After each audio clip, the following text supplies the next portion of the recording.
5, 4, 3, 2, 1, 0.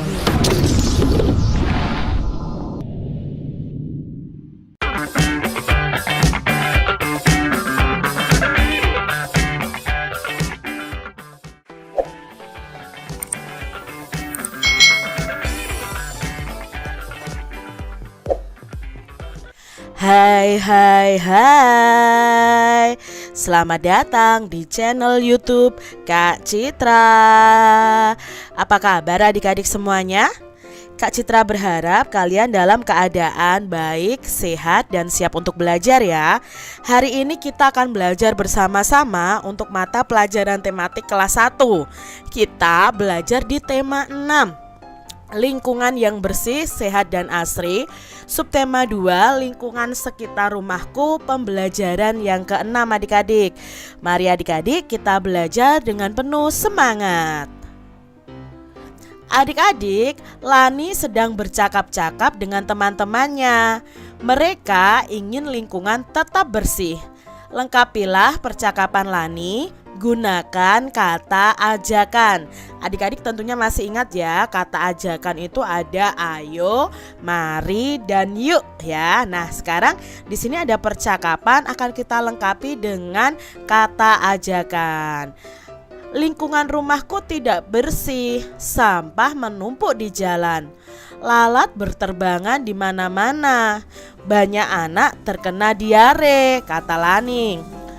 Titik-titik, kita bekerja bakti membersihkan sampah.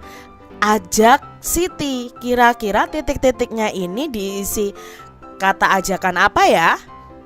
Ya, bisa mari kita bekerja bakti membersihkan sampah. Ajak Siti. Lalu di sini Udin menjawab, lingkungan rumahku kotor, banyak kaleng dan genangan air, nyamuk ada di mana-mana. Tetanggaku banyak terkena penyakit demam berdarah. Adik-adik, kalau lingkungan kita tidak bersih dan banyak sampah yang menumpuk, otomatis akan banyak lalat yang berterbangan adik-adik. Lalat itu suka di tempat yang kotor.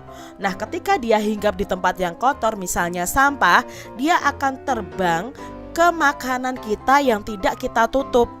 Nah, akhirnya kotoran yang dari sampah itu dibawa ke makanan kita dan makanan itu kita makan.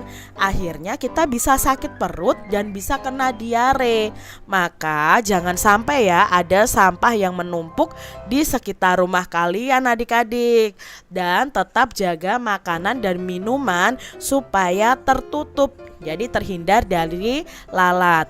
Nah, di sini Udin juga berkata bahwa lingkungan rumahnya juga kotor, banyak kaleng dan genangan air, lalu banyak nyamuk di mana-mana. Adik-adik harus tahu bahwa nyamuk itu sangat suka di genangan air adik-adik. Jadi air yang menggenang itu nyamuk sangat suka dan berkembang biak di situ. Nah, nyamuk ini bisa menyebabkan penyakit demam berdarah. Jadi adik-adik, lingkungan kalian harus bersih dan sehat ya. Kita lanjutkan percakapan mereka. Titik-titik, kita kubur kaleng-kaleng, kata Benny. Kira-kira kata ajakannya apa ya? Mari kita kubur kaleng-kalengnya. Ya, kaleng-kaleng yang menyebabkan air tergenang tadi bisa dikubur adik-adik supaya tidak ada air yang menggenang di situ. Titik-titik, kita tanam banyak pohon. Ya, bisa yuk kita tanam banyak pohon atau ayo kita tanam banyak pohon. Di musim kemarau udara terasa panas, debu-debu bertebaran dan banyak orang terkena flu dan batuk. Maka diperlukan menanam banyak pohon di sekitar kita. Saat hujan deras, selokan di depan rumahku meluap. Air tumpah ke jalan, sampah-sampah bertebaran. Ternyata selokan di depan rumahku tersumbat sampah. Nah, di sini Udin bilang seperti itu adik-adik. Lalu Lani menjawab, Lani mengajak titik-titik kita bersihkan selokan setiap hari. Bisa yuk, bisa ayo, bisa mari. Ya adik-adik ya, ayo kita bersihkan selokan setiap hari atau yuk kita bersihkan selokan setiap hari. Nah adik-adik, kegiatan apa saja yang harus dilakukan agar lingkungan sehat? Ya tentunya membuang sampah di tempat sampah ya. Lalu membersihkan selokan supaya tidak tergenang atau mampet ya. Mengubur kaleng-kaleng bekas ya supaya tidak ada genangan air. Itu hal-hal yang perlu kita lakukan adik-adik supaya lingkungan kita sehat. Menanam pohon ya di sekitar lingkungan kita. Lalu adik-adik, kegiatan yang harus dilakukan agar lingkungan sehat adalah membuang sampah pada tempatnya, kerja bakti membersihkan selokan, dan lain sebagainya. Nah adik-adik, lingkungan di sekitar rumah Udin itu tampak kotor sekali. Udin dan teman-temannya ingin membersihkannya. Mereka menyapu dan memungut sampah. Mereka mencabut rumput liar. Mereka bekerja dengan gembira. Adik-adik, kalau kerja bakti bersama-sama itu rasanya pasti sangat menyenangkan adik-adik. Nah, dapatkah kamu melakukan kegiatan itu? Bisa ya adik-adik ya, kerja bakti bersama teman-teman. Coba adik-adik bisa lakukan dengan keluarga kalian di rumah atau dengan teman-teman kalian di sekolah ya. Karena saat ini sedang belajar di rumah ya, otomatis kalian bisa melakukan kerja bakti dengan keluarga kalian. Siti ingin berkreasi dengan bangun datar. Nah, Siti menggambarkan dinding rumah impiannya. Nah, ini adalah dinding rumah impiannya Siti dari bangun datar. Apa bangun datarnya? Oh, dari persegi panjang dan dari bentuk persegi juga. Adik-adik tentunya masih ingat ya, bangun datar itu apa saja wujudnya. Nah, amati bangun datar pada halaman berikut. Bentuk apa saja yang kamu lihat adik-adik? Nah, di sini kalau di buku kalian diminta menggunting bangun datar yang tersedia lalu menempelkannya pada lemnya. Nah, di sini ditempelkan dengan lem adik-adik ya di kertas kalian. Di sini ada apa? Yang berwarna hijau ini bentuknya adalah persegi. Yang berwarna biru yang ini adalah segitiga, lalu yang merah ini segitiga. Yang ini namanya persegi panjang adik-adik. Yuk kita mengenal lebih jauh tentang bangun datar adik-adik. Nah, bangun datar itu apa saja sih jenisnya? Yang pertama ada ini adik-adik, namanya segitiga. Tapi segitiga itu ada banyak jenisnya. Ini namanya adalah segitiga sama sisi.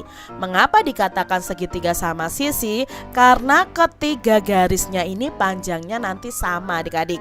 Kalian akan pelajari di kelas 2 ya tentang segitiga sama sisi.